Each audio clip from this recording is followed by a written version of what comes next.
Kita ambil dulu hadis riwayat At-Tirmidzi. Ini di beberapa kitab hadis dicantumkan ya. Ada di At-Tirmidzi, ada di An-Nasa'i, ada juga di Ibnu Majah, termasuk di Musnad Ahmad ada. Ya, kita ambil dulu yang hadis riwayat At-Tirmidzi, nomor hadis 3000, nomor 3513. Ya. Kalau kiranya ada perbedaan di nomor, mungkin beda cetakan, lihat di rawinya. Rawinya dari Sayyidah Aisyah. Ya. Usahakan kalau istri-istri Nabi SAW gunakan kata Sayyidah untuk menghormati ya. Sayyidah Khadijah, Sayyidah Aisyah, ya, dan seterusnya. Radhiyallahu ta'ala anhunna jami'an. Ini Sayyidah Aisyah, radhiyallahu ta'ala anha. Ya. Baik. Yang ini langsung doanya ditalkinkan oleh Nabi SAW dari lisan Nabi kepada Sayyidah Aisyah radhiyallahu ta'ala anha.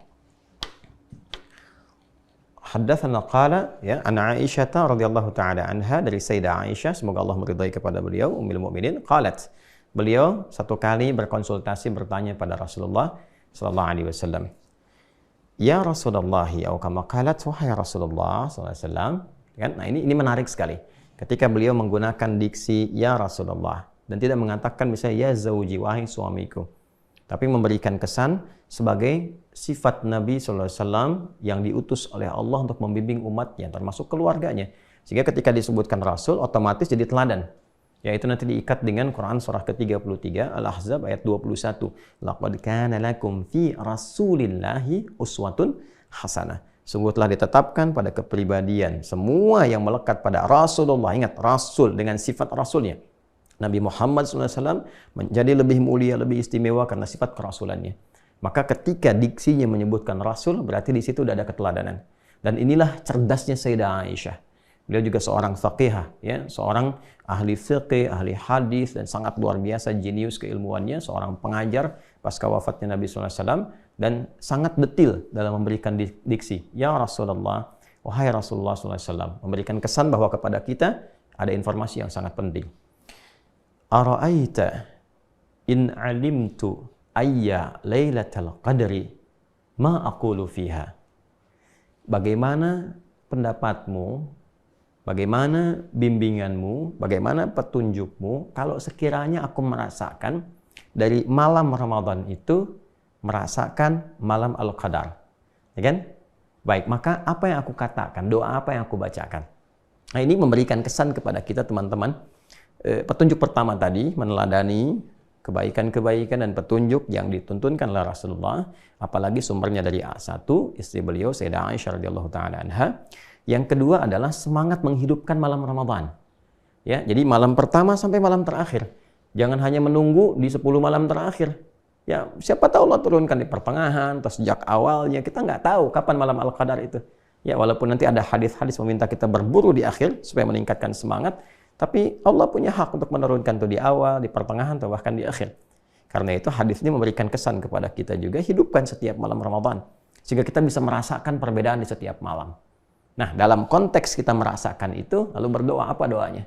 Ini kalau kita baca, cara berpikir cerdasnya, kalau kita baca setiap malam. Luangkan waktu 5 menit aja untuk membaca doa ini setiap malam. Ya, cara cepat mendapat malam Al-Qadar kan jangan tinggalkan malam, ya kan? Itu.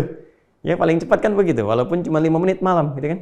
Nah, kalau aku merasakan getaran itu, apa yang aku baca? Jadi, ini doa khusus di malam Ramadan, dan para ulama biasanya menempatkan doa ini di jeda-jeda tarawih. Jadi begitu 2 rakaat selesai, atau yang pakai 4 rakaat selesai, jeda dulu.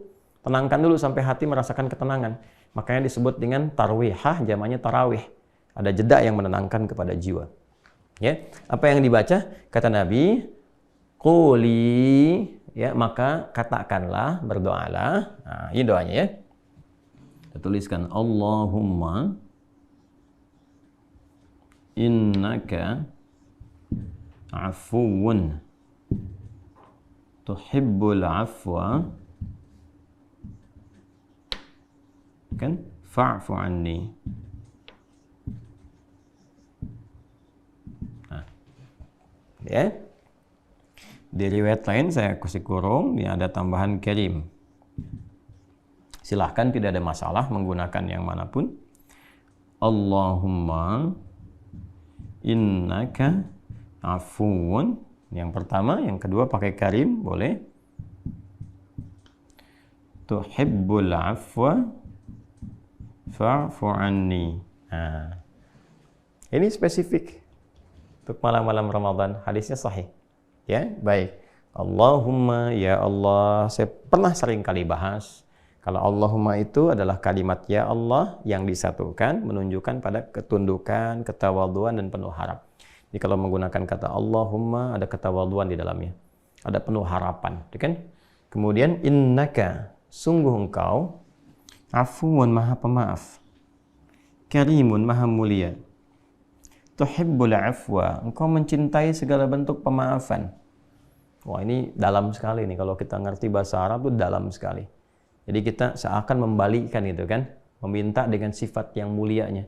Ya Allah, engkau kan yang maha pemaaf. Engkau yang melekatkan sifat itu padamu. Engkau yang mencintai semua bentuk pemaafan. Ya kan? Fa'fu anni. Aku mengakui ya Allah, saat ini aku merasa banyak salahnya. Aku telah berbuat banyak kesalahan. Maka ya Allah, ya kan? Fa'fu anni. Mohon maafkan aku. Ampuni dosaku. Gugurkan kesalahanku. Ya, ini pakai fa. Berharap minta disegerakan gitu kan. Ya, disegerakan. Mohon ya Allah, mohon berkenan. Engkau maafkan aku, ampuni aku, sayangi aku, gugurkan kesalahanku.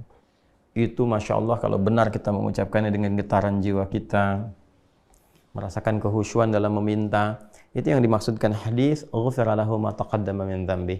Ya, boleh jadi itulah wasilah yang mengantarkan kita pada ampunan Allah dari semua dosa-dosa yang pernah dikerjakan. Semua.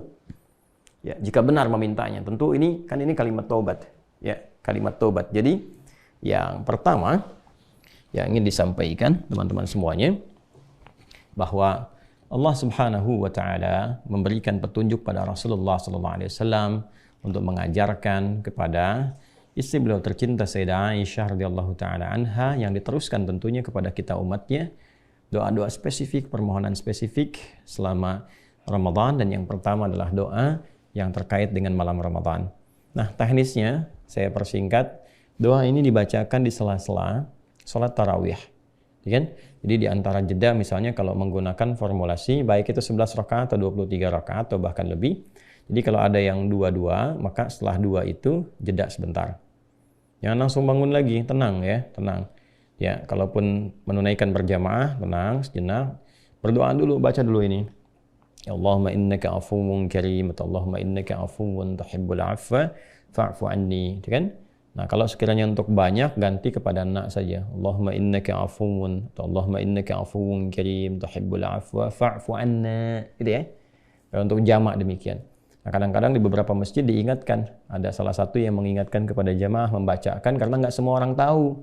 Itu cara berpikirnya ya. Jadi jangan langsung berpikir, oh, ini salah, ini bid'ah, ini begini. Tidak. Anda berpikir yang lebih bijak. Ya. Berpikir yang lebih bijak. Kalau sudah pada tahu ya tinggal dipraktekkan. Kalau di masjidnya sudah pada tahu, ya silahkan masing-masing. Tapi beberapa masjid ada yang belum mengerti. Makanya ulama kita dulu nggak banyak teori. Dibimbing langsung di lisannya untuk ditalkinkan, disampaikan. Ya, jadi ada silahkan kalau misalnya sudah pada mengerti, kita ajarkan sekarang, minta masing-masing. Ya, beberapa tempat ada masyarakat yang kalau nggak dibimbing dia nggak berdoa, dia nggak tahu. Seperti masyarakat di awam. Jangan disamakan. Ingat ya, fikih itu nanti akan selalu berkesesuaian dengan karakter setiap muslimnya. Jadi jangan samakan orang-orang yang sudah mengerti dengan masyarakat awam. Orang-orang yang menengah pendidikannya atau bahkan cukup baik, bisa memahami, mengerti, dengan orang-orang yang pekerjaannya sangat sederhana. Ya, dia bertani, dia berkebun, dia pulang itu dia nggak sempat belajar ini itu, dia pahami yang pokoknya saja, itu pun sudah ada babnya. Jadi lengkap di Islam tuh babnya lengkap. Nah, jangan semua harus ditarik, harus sama seperti Anda, tidak. Ya, kita harus bijak melihat dan bijak juga menilai pada diri sendiri. Kan yang dihisabnya kita masing-masing, ya kan? Tapi nanti ada fikih ranah ulama yang di situ kemudian disesuaikan kepentingannya dengan masyarakat-masyarakat yang bisa mendapatkan bimbingan sesuai dengan karakter mereka. Ini gambarannya. Kemudian dibacakan dengan penuh kehusyuan, ketawaduan, permohonan yang dalam kepada Allah sehingga kita merasakan getaran doanya.